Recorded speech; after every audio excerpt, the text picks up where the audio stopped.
Welcome to my YouTube channel world literature. आज जो topic discuss करने वाले हैं वो है in memoriam AHH by Alfred Lord Tennyson. Alfred Lord Tennyson की ये जो पोएम है इन्होंने अपने फ्रेंड AHH के लिए लिखी थी, जिसको आज हम डिस्कस करने वाले हैं। सबसे पहले पोएम का इंट्रोडक्शन डिस्कस करेंगे, देन अपने राइटर को एंड पोएम की जो है वो लाइन बाय लाइन एक्सप्लेनेशन भी हम देखेंगे। इनके फ्रेंड थी AHH, जिनकी जो है वो डेथ हो जाती है 23 ईयर्स की एज में। उसके बाद जो है ये पेन में एंड सॉरो में चले जाते हैं। उसी पेन में जो है ये इन मेमोरियम पोएम जो है वो इन्होंने लिखी है। अगर हम टाइटल को डिस्कस करें, मेमोरियम जो वर्ड है इसका मीनिंग क्या होता है? मेमोरियम वर्ड जो है ये लैटिन का वर्ड है एंड इसका मीनिंग होता है इन मेमोरी ऑफ। मीन्स के किसी की डेथ हो चुकी है, कोई पर्सन जो है वो डिकीज्ड हो चुका है एंड उसकी मेमोरी में, उसके ऑनर में कुछ लिखना, उस चीज़ को जो है वो मेमोरियम कहते हैं। एंड अल्फ्रेड लॉर्ड टेनिसन ने ये पोएम जो है वो अपने फ्रेंड के लिए लिखी थी। इसी वजह से इसको जो है वो इन मेमोरियम AHH जो है वो कहा जाता है। फर्दर आते हैं अपने वर्क के इंट्रोडक्शन एंड राइटर की तरफ।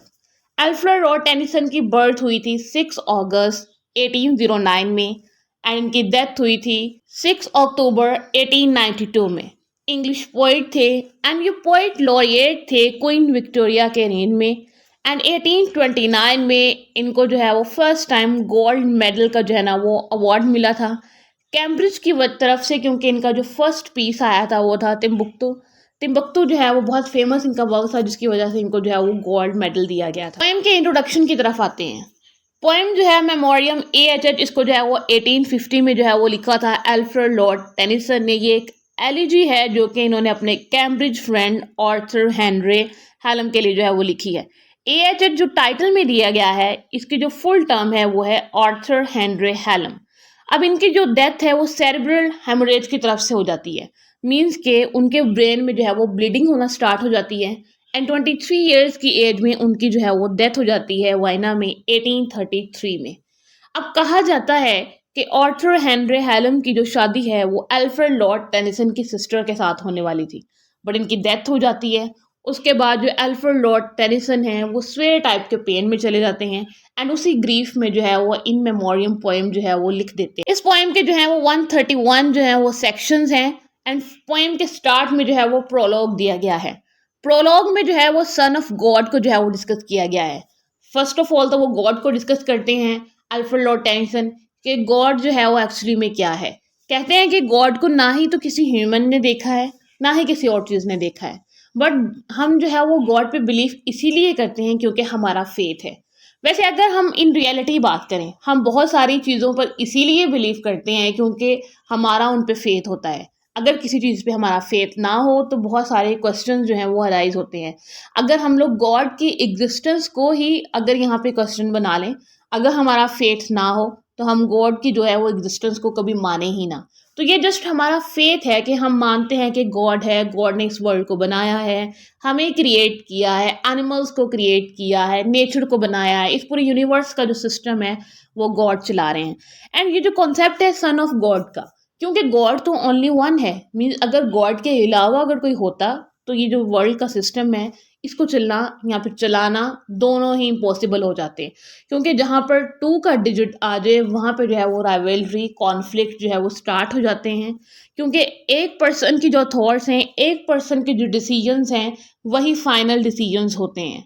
जब 2 आ जाएं तो दूसरे का जो कॉन्सेप्ट आता है, उसकी जो थॉट्स आती हैं, उसका जो आइडिया होता है, उसकी वजह से कॉन्फ्लिक्ट्स जो हैं वो हो जाते हैं। एंड सन ऑफ गॉड का जो यहाँ पे कॉन्सेप्ट है वो कुछ डिफरेंट लिया गया है। कहते हैं कि वो ह्यूमन भी है और डिवाइन भी है। मीन्स के ह्यूमन एंड डिवाइन नेचर के दरमियान की कोई चीज़ है, उसको जो है वो सन ऑफ गॉड कहा जाता है। या फिर प्रोलॉग जो हम देखें तो उसमें जस्ट गॉड को डिस्कस किया गया है, गॉड की नेचर को डिस्कस किया गया है, यूनिवर्स को एंड ह्यूमन का क्या रिलेशन है गॉड के साथ, कि ह्यूमन जो है वही करते हैं जो कि ऑलरेडी लिखा होता है। हम जस्ट विश कर सकते हैं, प्रे कर सकते हैं कि गॉड जो है वो हमारे राइट में जो है वो बेटर चीज़ें कर दे। प्रोलॉग के बाद पोएम का जो है वो फर्स्ट सेक्शन है। हम आज फर्स्ट सेक्शन की लाइन बाय लाइन एक्सप्लेनेशन जो है वो करेंगे। फर्स्ट लाइन है, स्क्रीन पर जो आपको रेड लाइंस शो होंगी वो पोएम का ओरिजिनल टेक्स्ट है एंड जो ब्लैक लाइंस शो होंगी वो उस लाइन का जो है वो मीनिंग है या फिर उसकी जो है वो एक्सप्लेनेशन है। तो फर्स्ट लाइन है, I held it truth with him who sings. कि स्पीकर कहता है कि मैं जो है वो अग्री करता हूँ किसी के साथ, अब वो कोई पोइट भी हो सकता है, कोई फिलोसफर भी हो सकता है, कि जो ट्रुथ है उसको जो है वो आर्ट के थ्रू जो है ना वो एक्सप्रेस किया जा सकता है। स्पीकर जो है वो सबसे पहले जो है ना वो हमें अग्री करता हुआ नजर आता है पोएम के स्टार्ट में। To one clear harp in divers tone. कि ट्रुथ जो है ना वो हम उसको सिंगल क्लियर मैसेज के ज़रिए जो है ना वो कन्वे कर सकते हैं। हम उसको जो है वो डिफरेंट वेज में जो है वो एक्सप्रेस कर सकते हैं। मीन्स के मैसेज एक ही होगा लेकिन उसको एक्सप्रेस करने के जो है ना वो डिफरेंट वेज हैं। जैसे हम कोई भी मैसेज ले लेते हैं, हम उसको जो है वो डिफरेंट टैबलोज के थ्रू, डिफरेंट ड्रामाज के थ्रू जो है वो उसको कन्वे करते हैं। मीन्स के वे एक ही है, जैसे कि गॉड एक ही है, लेकिन जो हमारे एक्सप्रेसिंग वेज हैं वो डिफरेंट हो चुके हैं। That man may rise on stepping stones.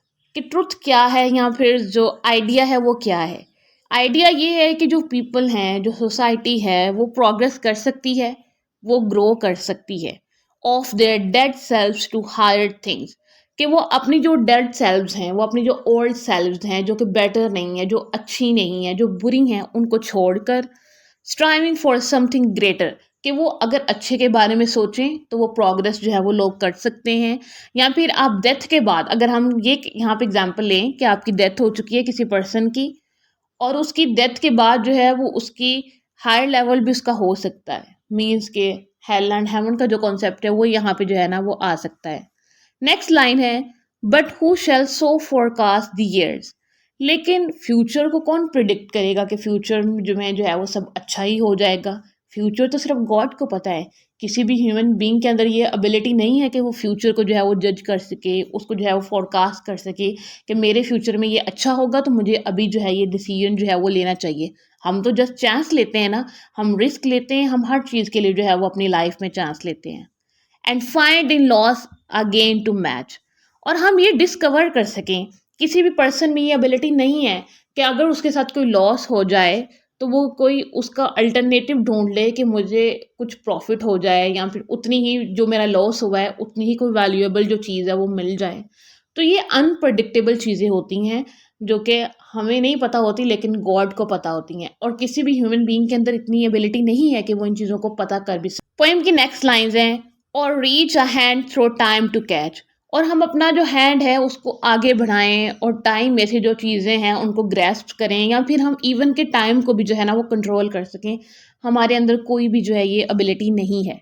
The far of interest of tears. कि हमारा जो सोरो है उसका जो इम्पैक्ट है, वो जो एक डिस्टेंट और लिंगरिंग सोरो है, हम उसको भी जो है वो कैच नहीं कर सकते, हम उसको भी अपनी लाइफ से जो है वो नहीं निकाल सकते हैं। Let love clasp grief lest both be drowned. के फर्दर स्पीकर कहता है कि ग्रीफ और लव को जो है ना वो इम्ब्रेस करने दो, इन दोनों को जो है वो आपस में मिलने दो। शायद हो सकता है कि ये एक दूसरे पर ओवरवेलमिंग हो जाएं, या तो लव ग्रीफ पे ओवरवेलम हो जाएगा, या फिर जो ग्रीफ है वो लव पे जो है वो ओवरवेलम हो जाएगा। तो चांस जो है वो लेने दो, मे भी कुछ अच्छा जो है ना वो लाइफ में हो जाए, तो रिस्क लेना जो है वो बहुत इंपॉर्टेंट है। Let darkness keep her raven gloss. कि डार्कनेस को जो है वो अपना मिस्टीरियस जो उसकी डार्क ब्यूटी है उसको मेंटेन करने दो। अगर बुरा हो रहा है तो उसको एक बार हो लेने दो। Ah sweeter to be drunk with loss. कि डार्कनेस जो है वो पेन के साथ बहुत अच्छी लगती है। कि जब हम लोग पेन का ग्लास जो है वो कंज्यूम करते हैं तो उसके साथ जब डार्क ब्यूटी होती है तो वो बहुत ही इंजॉइंग मोमेंट होता है। पेन में भी कभी कभी जो है वो इंजॉयमेंट मिल जाती है। To dance with death to beat the ground. कि डेथ को जो है वो सरेंडर कर दो, और अपनी जो ग्रीफ है, अपना जो सोरो है, उसको फिजिकल गेस्चर्स के साथ जो है ना वो एक्सप्रेस करो। Then that the victor hour should scorn. ये ना हो कि टाइम जो है वो ट्रिम्फ करने लगे, या फिर वो हम पे जो है वो ह्यूमन बींग्स पे जो है वो मॉक करने लगे। उससे पहले ही तुम जो है वो सरेंडर कर दो, अपनी डेथ को सरेंडर कर दो, अपने जो ग्रीफ है, अपना जो सोरो है उसको जो है वो एक्सेप्ट कर लो। टाइम को इतना टाइम ही ना दो कि वो जो है ना वो अपनी जो विक्ट्री है उसको वो सेलिब्रेट कर सके। The long result of love and boast. कि टाइम जो है वो उसको जो विक्ट्री मिली है, उसने जो हमें लॉस दिया है, उसने जो लव के बाद जो डेथ दी है, उस चीज़ को जो है वो टाइम इंजॉय करेगा। वो इंजॉय करेगा कि एक पर्सन ने जो है वो लव किया, उसके बाद जो है वो उसका लव्ड वन उससे दूर हो गया, और टाइम जो है वो उस चीज़ को सेलिब्रेट करता है कि मैंने एक पर्सन को जो है वो डिफीट कर दिया, उसे जो है वो शिकस्त दे दी। Behold the man that loved and lost, कि look at the person who experienced love and loss, कि एक पर्सन पे देखो जिसने जो है वो लव को भी एक्सपीरियंस किया एंड देन जो है वो लॉस को भी एक्सपीरियंस किया, but all he was it is over one, लेकिन अब जो है वो सब कुछ ख़त्म हो चुका है, अब जो है वो सब कुछ जो है वो डिसअपेयर हो गया है, ना ही लव रहा है ना ही उसका जो है वो लॉस रहा है। उसकी जो लव ब्यूटी थी वो ख़त्म हो चुकी थी, उसके आसपास जो प्लेयरेबल उसके मोमेंट्स थे वो सब जो है वो ख़त्म हो चुके हैं। तो यहाँ पे जो है इस पोएम का फर्स्ट सेक्शन ख़त्म होता है। फर्स्ट सेक्शन में ऐसा लगता है कि जो पोइट है, जो स्पीकर है हमारा, वो हमें बताना चाहता है कि लाइफ के अंदर जो है ना वो रिस्क लेना इम्पोर्टेंट है। हमें जो है वो बहुत सारी चीज़ों के लिए रिस्क लेना चाहिए, चैलेंज करना चाहिए। एटलीस्ट जो है वो हम लोग चांस तो लें कि हमने इस चीज़ को जो है वो फील किया है। जैसे एक वर्ल्ड फेमस मिथ भी है कि लव को जो है ना वो एटलीस्ट फेस तो करो, उसको जो है वो फील तो करो। ये ना हो कि आप अपनी लाइफ में कभी ये सोचें कि आपने जो है वो कभी किसी चीज़ से जो है वो लव नहीं किया। लव ज़रूरी नहीं है कि आप किसी ह्यूमन बीइंग से करें। लव की बहुत सारी टर्म्स हैं, लव के बहुत सारे जो फेसेस हैं, आप किसी भी फेस को जो है वो एक्सेप्ट कर सकते हैं, फील कर सकते हैं एंड एंजॉय जो है वो उसको कर सकते हैं। बट एट दी एंड जो है वो सोरो भी बहुत इंपॉर्टेंट है एंड पेन भी बहुत इंपॉर्टेंट है। एंड हमारा जो स्पीकर है वो हमें यहाँ से फील होता है वो कितने ग्रीफ में है, वो कितने पेन में है, कि पोइम की जो स्टार्टिंग टोन है वो उसने ऐसी सेट की है कि उसने सबसे पहले तो प्रोलॉग में गॉड को डिस्कस कर दिया कि गॉड जो है वो ओनली वन है एंड गॉड जो है वो पावरफुल है। हम जो इंसान है जस्ट वो गॉड के कहने पर जो है सब कुछ करते हैं। गॉड जो हमारी लाइफ में ट्रेजेडीज लिख देता है तो वो होनी ही होती हैं, बट हमारे डिसीजंस जो हैं वो मैटर करते हैं कि हम क्या डिसीजंस जो हैं वो अपनी लाइफ में लेते हैं। एंड इसी तरह जो है वो पोइम के फर्स्ट सेक्शन में इंट्रोड्यूस करवाया गया है कि हम जो है वो लाइफ में चांस लें, लव की क्या इंपॉर्टेंस है, ग्रीफ की क्या इंपॉर्टेंस है, एंड डेथ को जो है वो वेलकम करना चाहिए, उसे जो है वो हमें एम्ब्रेस करना चाहिए। आई होप कि जो फर्स्ट सेक्शन है वो आपको समझ आया होगा। वीडियो को लाइक और शेयर और चैनल को ज़रूर सब्सक्राइब कीजिएगा। Thanks for watching my channel.